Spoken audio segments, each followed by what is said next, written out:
வெளியிடக்கூடாது. நீ உன்னுடைய தலைவர்களை பத்தி தாராளம் எடுத்துக்கோ, நோ அப்ஜெக்ஷன். அதில் என்ன இமானுவேல் சேகரனை பத்தி கருத்து சொல்ல வேண்டியது என்ன? அதான் சொல்லாங்க, இட் இஸ் நெகட்டிவ் மார்க்கெட்டிங். பூக்களை தொடாதீர்கள் சொல்லும் போல போய் தொடுவான் இல்லையா? அப்போ அந்த மாதிரி எதிர்மறையான சில விஷயங்களை சொல்றாங்க. அது மட்டும் இல்ல, நான் எனக்கு ஒரு கூட அதோடைய அந்த படப்பிடிப்பை கிடைச்சாங்க. அவருடைய முகம் எவ்வளவு நல்ல ஒரு அழகா இருக்கக்கூடிய முறை வயதான தோற்றமா கொடுத்திருக்காங்க.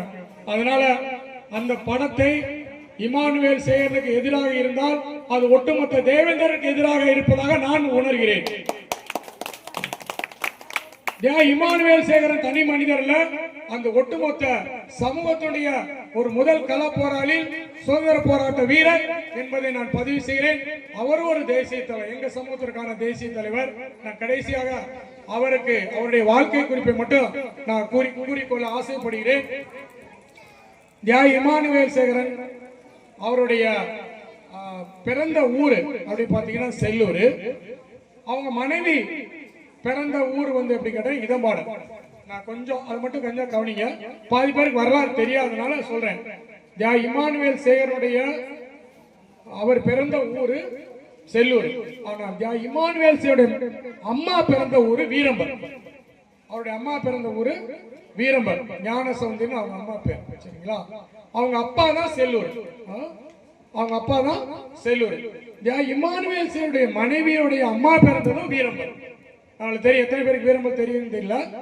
மிக வீரமான ஊரு. 1957 கலவரத்தில் தியாகியோட இறப்புக்கு பிறகு மிகப்பெரிய துப்பாக்கி சூடு நடந்த ஒரு இது. இன்னும் அந்த சர்ச்சில் போய் பார்த்தீங்கன்னா அந்த துப்பாக்கி குண்டுகளுக்கு என்ன செய்ய அந்த சர்ச்சு துளைக்கப்பட்டிருக்கும். அவருக்கு 4 பெண் குழந்தைகள். அக்டோபர் 10ஆம் தேதி பாரதியாருடைய விழாவில் பேசிவிட்டு வரும்போது அவர் என்ன செய்யப்பட்டார்? இந்த சமூகத்தில் வெட்டி வீழ்த்தப்பட்டார். அவர் வெட்டி வீழ்த்தப்பட்டுள்ளார், அவர் விதைக்கப்பட்டுள்ளார். 4 பெண் குழந்தைகள். எத்தனை பெண் குழந்தைகள்? 4 பெண்கள். என்னுடைய அம்மா தான் முதல் மகள். சரிங்களா? மேரி வசந்தராணின்னு அவருடைய முதல் பெண்.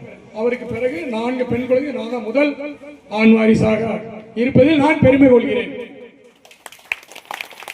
அதுக்கடுத்து 2வது ஒரு மகள், அவங்க பேர் பார்த்தீங்கன்னா பாப்பில் விஜயராணி.